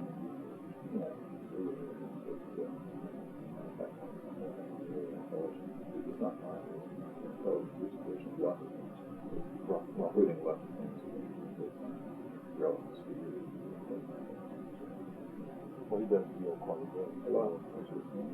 That's a mistake that people make. I mean, they call it mine because I sometimes write this song. But I think they would keep it. I mean, they weren't mine. They were the result of years of very interesting. Those are the reason why we were getting music. A lot of the best work is being done by that and English. So I happen to get somebody like that. These things don't have individual meaning. Well, earlier in the interview, you raised the issue of semantics and you're interested in it, but you've also consistently, over your career, at least the chief concern of linguists is not linguistics. Most recently, you've done it in linguist chief concern is not with semantics. We were very surprised to hear you teaching a course on semantics. It's surprising. And the point is that as part of this terminologic. In my view, most of what's called semantics is simple. I just call it semantics. Other people call it semantics. So if you go to, say, my early exercise syntactic structure, which in my view is pretty simple, but the questions dealt with there are questions that other people call semantics. Like I was interested in the question, why does John as he please have written John either please? And I want to find a theory of language structure that will explain that.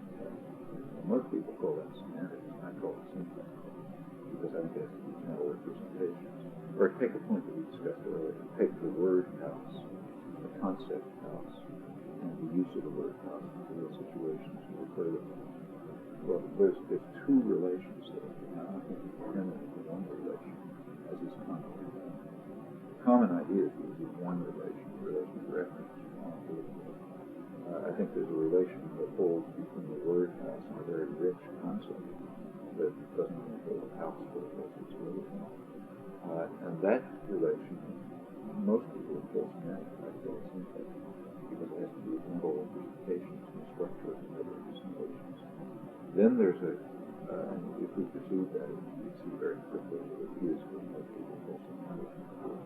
Then there's a relation between that rich semantic representation, which I call syntax, and things in world by some pleasant moment tonight, not good. And now that relationship is what is real standard. About that there's almost nothing to say. I mean, that's the part that's subject to holism and interest, relativity, and values, and so on. And you can sort of assemble Wittgensteinian particulars about it, but it doesn't seem to be in general. So the reason the place was apart from Wittgenstein is that there was very general, definite to say about the relation between verbs and consonants. Now, I haven't called all that stuff syntax, which is what I think it ought to be called, because it has to do with mental representations, things that are inside the skin, rules, representations, and so on, going all the way into intrinsic semantic properties, analytic synthetic distinction. So most probably theory of language as well. But I thought it was syntax. Now, there are plenty of people who call their work semantic who might want to do all except for the possible worlds. So, in my view, it's a straight syntax. Cover all possible worlds? There's a theory. Well, there's a approach to semantic called possible worlds semantics, which is very widely pursued. That's one of the major ideas in the field. And, it's right or wrong. It's right, but if it's right, it's right in the sense in which somebody here acknowledges it's right. It's a form of syntax. The problems of semantics will arise when you tell me what possible world relates to terms. And people working on this stuff deal with it. When you start dealing with the relation of mental constructions to the world, you discover that there's very little to say other than Wittgensteinian type questions about ways of life. At that level, it's basically right. It's just ways of life.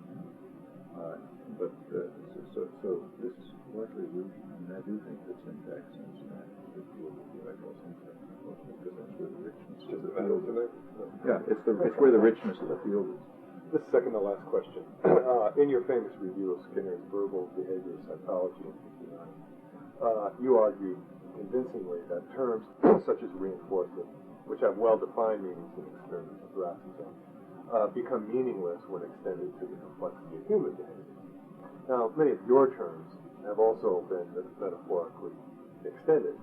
Can you think of any instances in which metaphorical extensions of a concept, say like deep structure, might be justified, or should such extensions always be important?